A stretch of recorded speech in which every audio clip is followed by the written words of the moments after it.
Hey everybody, it's your pal Drew, and got some more comics that are either from my spinner rack or will soon find a home in my spinner rack.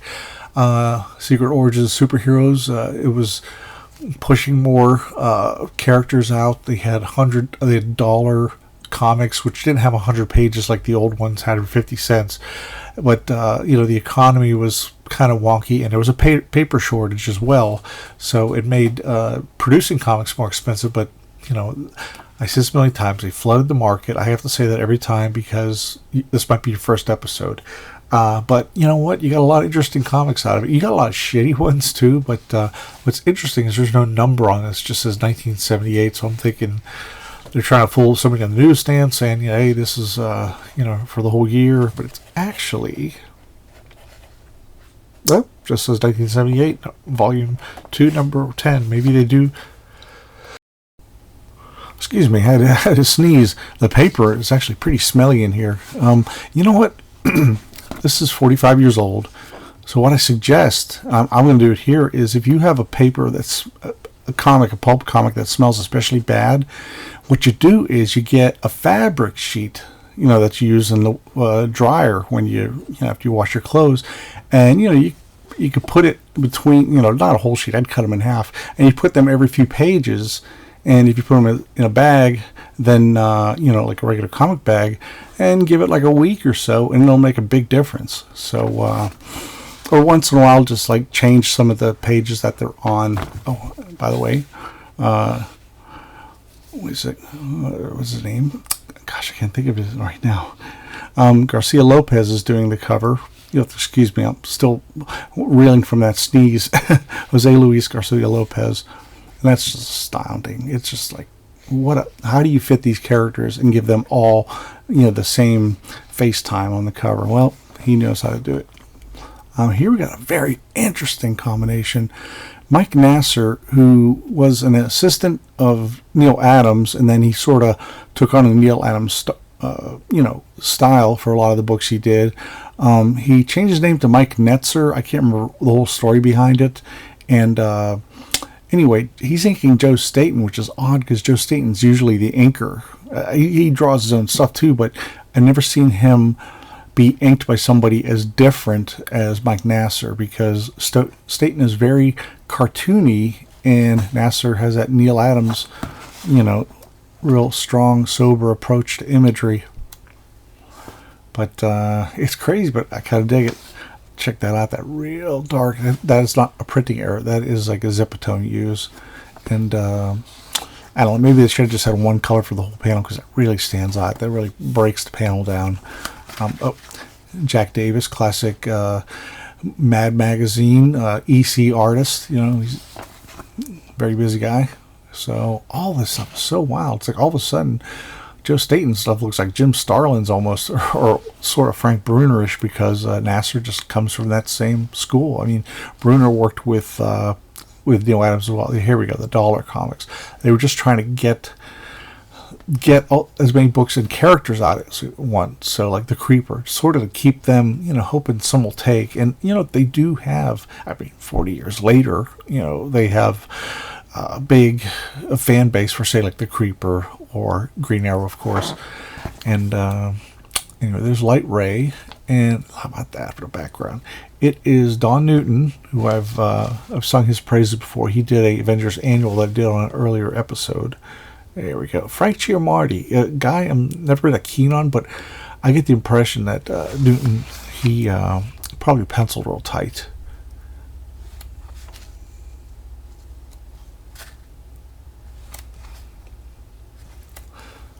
I haven't read this issue yet, but I've looked at it. Here is Black Canary by Gary Conway, Mike Vosberg, Terry Austin. That's a weird midsection there, but I don't know. But Vosberg, somewhat in the past, I said I didn't like his She-Hulk, I didn't like his Dazzler, but you know what? Terry Austin on the inks, I think it's a winner there. I mean, Anatomy's not quite there, but this is one of his probably first jobs. Some of his, at least, first mainstream job. So I'd like the combination of him and Austin. If they had worked on She-Hulk or Dazzler, I probably would have kept, I probably would have gone before after issue 1. So she decides to fight crime. What's funny though, she gets married, she retires for a while, she goes back to fighting crime on Earth 2, and her husband sacrifices himself. She says, grief causes Dinah Drake Lance to leave her native world and seek forgetfulness in a new home on Earth 1 with new responsibilities. I'm like, da-da-da-da-da-da, huh? It just seems like so casual. So here we go with Fear. This came out 1971, probably July of 71, the way they you know what I'm saying. If you're a hardcore comic reader, you know what I'm talking about.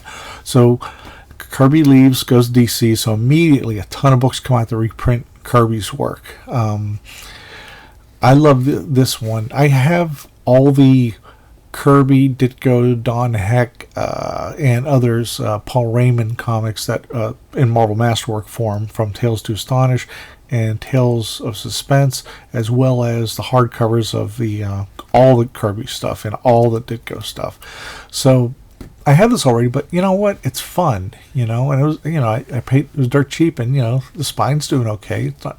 I could probably get some of that off with an eraser, but these guys are so cuddly. They're like Ditko is inking Kirby, which is a very rare treat.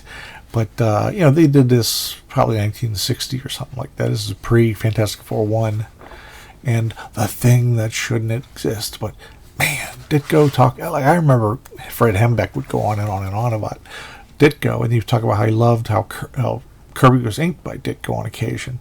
And see, that's just like you just slap these things together back then. And you know, as a kid, I didn't even notice that stuff, as long as the story was good. But here comes Zatak. You name him like Zatak, like attack. That's not good. So you can see Ditko really contributing a lot in the imagery. I love those heavy shadows.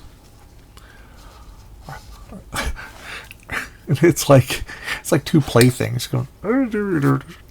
Here, I'll do a 1966 Marvel cartoon. Oof, oof, So, they're just the cuddliest little monsters. Cuddly. And, yeah, I just totally dig that. And then there is, I Must Find Kurumbu. And let's go with them. And so this is all reprinted. Some of the books, even before this, like maybe a year prior, they had... they would have like one news story in the beginning, and then they would the rest would be reprints. Now they just went in all in reprints. Check this out, these self-portraits. This is on Tomorrow's, the one run by John Morrow and his wife, whose name I apologize, I can't recall. That was on a Herb Trimpe tribute book. That was on a John Romita tribute book. This was on a issue of Alter Ego that came out in like the 2000s. Jack Kirby, I've seen that as well. But the Steranko one I've never seen or found before, and it looks like it's just a self-portrait, as opposed to characters he worked on. So this will be one of those things like years later when I'd find something like this, I'm like, oh, I wish I could have ordered it. And then I had this wild, back then you had no internet, you had no access. It's like it would be near impossible to find unless you started going to those conventions that were starting to pick up. In the mid to late 70s, there was a quarterly convention called it was either Still City Convention or just the Pittsburgh Comic Con. I can't remember what, but it was, it was pretty. It usually was at Conley's Motor Inn, which was it was a motel, and he had a basement. We'd be down in that stale old basement checking out comics. No covers no bags and boards. They'd just be stacked. It was a total trip back then. I think back then people were like, I don't know. It's like when you go to a comic convention back then, it wasn't like cosplay and stuff, which is great. I dig cosplay. It was more like you were a hardcore comic fan. If you saw a stack of comics at someone's table, you didn't rummage through them, wreck through them. You just kind of, it's sort of like you knew what you're looking for. So Rudy Nebres. And the colors, Bill Dubé, who's done a lot of stuff. I think he's done stuff in animation too, but wow. You know, it drives me nuts. I have this Rudy Nebres print that I bought off of him for like $10 about 20 years ago. I don't know where it is. I hope it's not in the attic. I've been really... he's been looking at some Gil Kane here, and I wouldn't call these out-and-out swipes, but it just kills me. I can't find that print anymore because I had it in a frame and everything, and then moved down to Florida, moved back to Georgia, and somehow stuff like that's missing, and it just kills me. But this was PC Comics. You know, they only lasted a brief time. They were from Pacific Comics, is their actual name. It was a distributor over in California. They thought, let's try and print some comics on our own, but it wasn't sustainable. You know, it lasted maybe a year and a half. Now we get to the Incredible Hulk when he just turned gray. This was so cool because I missed like the first issue or two where the Hulk turned gray during the short Al Milgrom era. And so this was my first exposure to the Grey Hulk. And I read in the fan press that he was like back to being like mean, like he was, when he first was created. Danny Fingeroth, who was a longtime Spider-Man editor, Sal Buscema doing the art, both art chores, and Petra Scodis. I don't know how to say it, and I apologize. So this explains, the Grey Hulk, and he's back to taking those capsules to chill out, to keep his adrenaline under control. That was something else that was early in the comic. Something crashes. And it is, I think it's the Hulk for a second. I love these harsh lines that Sal's doing now. He's kind of transitioning into his 1990s style. Oh, the Abomination. Easily one of my top 10 villains in the Marvel Universe anyway. Ooh, new universe. So, really fun stuff. So, he'd like to do these halos around the characters, like with the black in the background. That looks pretty cool. I've done that a few times on early books I've worked on. So we go back to this. Here comes the Grey Hulk, except I skipped the transformation moment. Come on, get over here. Okay. Sal, like Kirby and Trippy and all these others before him, did these great transitional panels. You're the one who's wrong, dead wrong. And I'm totally digging it because he's like gray, and he's also talking like a thug. He's not, stand back, woman, because now someone's here to trash the creep. And, wow. And the Hulk falls because he's not as strong as the Green Hulk. The early Hulk, he couldn't do a lot of the stuff that he would eventually do when he turned green and, basically could kick the Avengers' asses on, even a bad day. Banner was running from those jerks. Well, the Hulk doesn't run from anybody. I'm going to go there and trash him. And that's very much the way he started talking. Even they had a gamma ray machine at the, the Southwest cave where somehow Bruce Banner had all this gamma machinery going on that would transform him back and forth for a couple issues. He started to have Bruce Banner's brain. He was like, this is incredible, this is great, and then he would quickly get kind of mean. It's like, shut up, don't tell me what to do, and then I'm going to break your neck. Like Hulk, the Green Hulk would never say that. So it's really, really cool stuff. Anyway, I read a Mike Zeck cover. Zeck and... Who is that? Zeck and... Oops, it got upside down there, buddy. Zeck and McLeod, who would go on to do... the 6-issue Spider-Man storyline with Kraven the Hunter. Kraven's Last Hunt. Man, Mike Zeck's just friggin' amazing on those. Too cool. And the last one here is issue of Thor with the Wrecking Crew. I'm not talking about the excuse me. I'm coughing. Give me a sec. Anyway, the Wrecking Crew, not to be confused with the the California, what do they call those things? Session players. The Wrecking Crew played a lot of hits in the 60s and 70s and way before then as well. Keith Pollard, inked by Joe Rubenstein, however you say it. This was when I started buying Thor again, because it got really indulgent, really heavy, and completely humorless. I'm not saying you have to make a gag-filled comic that would sound like an MCU movie in 2020 or 2024. It's just that it was so stodgy. It's like, we'll have this character appear, and this will happen, and this will happen, and then very painful. And then for 2 years, there was this adaptation of I'm probably mispronouncing this, The Ring of the Nebulae.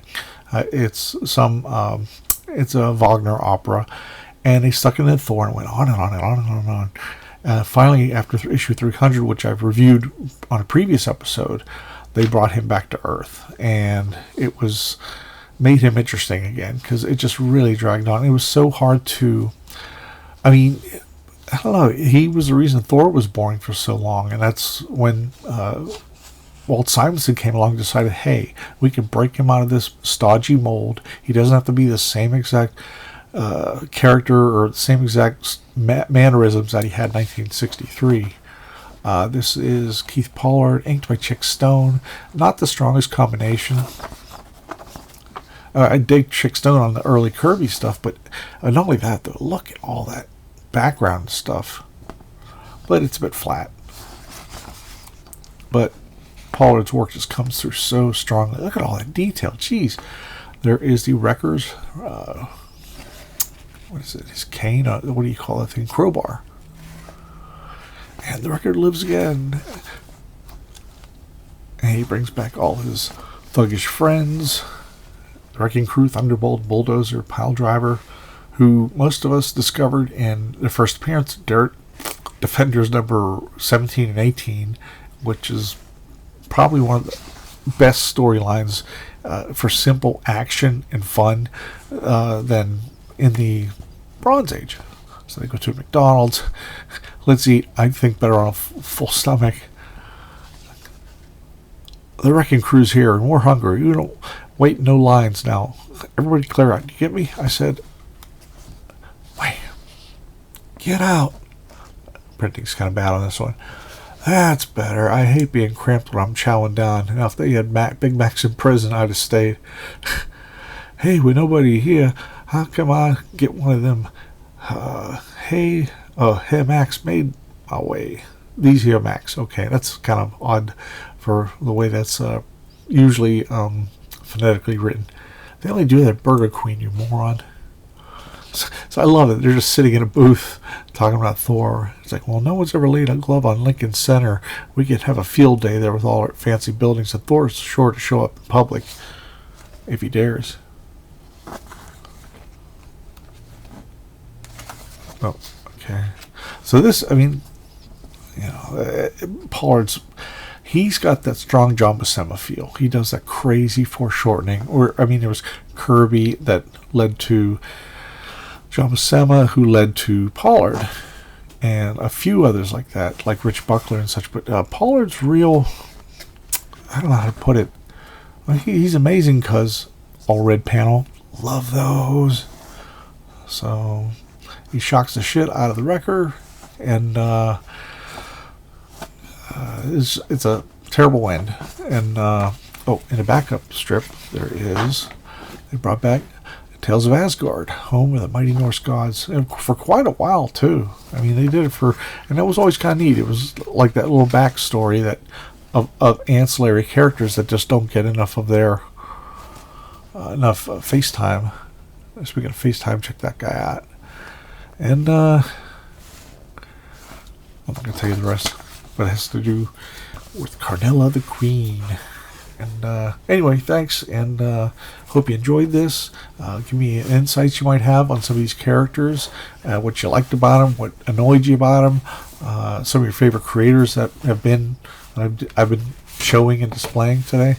And if you have a different opinion, that's fine too. Or help educate me on some of this stuff. Like I'm not fully informed on like Dr. Fate quite. He's someone I always liked the visuals, but I never could get into the book itself, and that's just a thing, you know. So anyway, that's it, and welcome back. Thanks for watching another episode. And if you like it, please hit like, and please hit subscribe if you're interested, and hit the bell for notifications so you'll get a heads up like, hey, you know, a new episode's up. I got time to waste.